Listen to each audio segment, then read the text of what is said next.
अस्सलाम वालेकुम friends, welcome back to top smarties. Drama serial Umme Ayesha, जिसके सामने ज़िंदगी में एक के बाद दूसरी मुश्किल खड़ी है, लेकिन फिर आयशा की साबित कदमी देखते हुए ईमान बहुत मजबूत भी हो जाता है। अब आयशा की जो मंगनी का दिन आया तो बहनें और दोस्तें आयशा को लेकर स्टेज पर आती हैं।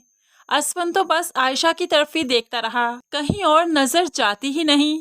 तो दूसरी तरफ यास्मीन को भी आयशा बहुत अच्छी लगती है, इसलिए तो यास्मीन बेटे के साथ स्टेज पर जाती है, आयशा को इसकी होने वाली मंगनी की मुबारक देते हुए दुआएं दी और साथ ही फिर एक ग्रुप फोटो भी ली। अब ये ग्रुप फोटो आयशा और असफन के लिए यादगार बन जाएगी। आयशा और असफन जो एक दूसरे को पसंद करते हैं, अब वो यही चाहेंगे कि किसी न किसी तरह से यास्मीन के मोबाइल से इस फोटो को अपने मोबाइल में शिफ्ट किया जाए।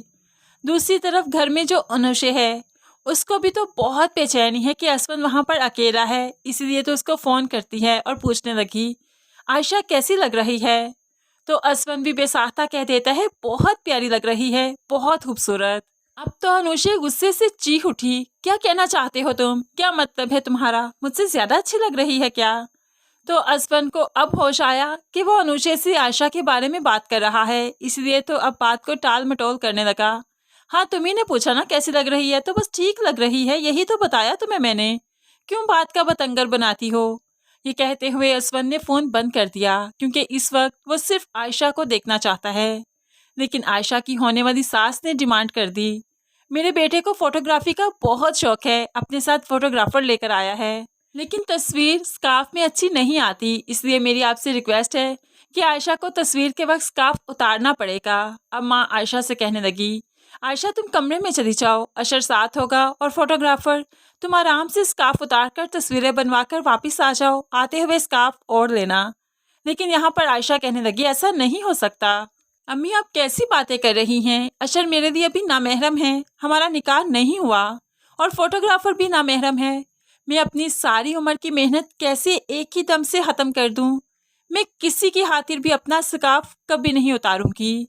ये मैंने दिया है, खुदा के लिए पहना है, अपने रब की रज़ा के लिए उसे राज़ी करना चाहती हूँ।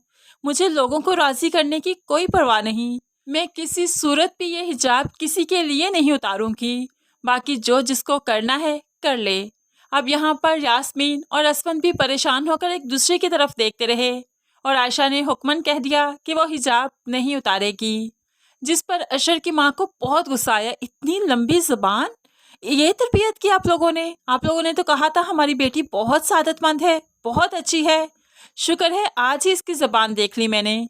नहीं करना मैंने यहाँ पर रिश्ता, चलो बेटा चलो यहाँ से, हमें मंगनी नहीं करनी। जो आज ही बात नहीं मान रही, कल आकर घर में क्या करेगी, क्या गुल खिलाएगी वो। अशर की माँ ने तो आयशा की और उसकी फैमिली की बहुत इंसल्ट की और अपने मेहमानों को, अपने बेटे को यहाँ से लेकर चली गई। इस तरह से ये मंगनी कैंसिल हो गई, ख़त्म हो गई। आयशा यहीं पर रोती रही, बिलखती रही कि उसका कसूर ही क्या है, सिर्फ ये कि वो खुदा की राह पर चलना चाहती है, खुदा को राज़ी करना चाहती है, तो इसमें आहर बुराई ही क्या है। अगर उनकी कुछ डिमांड्स थी तो मंगनी के फंक्शन से पहले बताना चाहिए था, अभी बताने का कोई जवाब नहीं बनता था। अब यहाँ पर से अशर की फैमिली जो चली गई तो बाप इस सदमे को बर्दाश्त नहीं कर पाया कि फ़ौरन से पहले उसे हार्ट अटैक हो जाता है और माँ इस सब का जिम्मेदार आयशा को ठहराते हुए कहने लगी, क्या ही अच्छा होता, सब कुछ ठीक हो जाता अगर तुम थोड़ी देर के लिए हिजाब उतार देती, वो लड़का तुम्हारा शौहर बन जाता, तो फिर क्या हर्ज था। लेकिन आयशा की एक ही जिद, अम्मी आपको समझ क्यों नहीं आ रही, वो अभी मेरा शौहर नहीं था, वो मेरे लिए गैर महरम है, मैं उसके सामने नहीं हिजाब उतारूंगी। आपको जो समझना है, जो सोचना है सोच लीजिए, लेकिन मेरा फैसला अटल है। आइंदा कोई रिश्ता आएगा तो उसको पहले ही बता दीजिएगा कि मैं शादी वाले दिन भी हिजाब नहीं उतारूंगी। अब आयशा की बातें माँ को बहुत बुरी लग रही हैं, लेकिन आगे चलकर माँ को एहसास होगा कि उनकी बेटी कितनी ठीक थी, क्योंकि जब खुदा के रास्ते पर चल रही है तो कैसे मुमकिन है कि खुदा इसे बेहतर से बेहतरीन से ना नवाजे। यास्मीन भी जब डाइनिंग टेबल पर बैठी तो अपनी फैमिली को आयशा की मंगनी का सारा किस्सा सुना देती है। तो शकील साहिब इजहार अफसोस करते हुए कहने लगे, बहुत सादतमंद बच्ची है, बहुत अच्छी है, जिस घर में जाएगी उस घर को जन्नत बना देगी। कितने ही वो बदनसीब लोग हैं जो उसे छोड़कर चले गए। अब असवन भी चाहता है कि वही जाकर आयशा को अपना ले, लेकिन अभी वो मजबूर है कि उसकी मंगनी हो चुकी।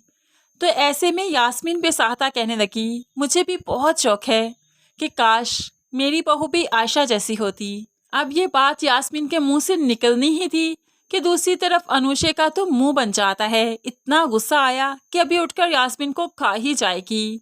लेकिन यास्मीन तो अपने दिल की बात कर रही है और दिल की बात करते हुए वो नहीं डरा करती।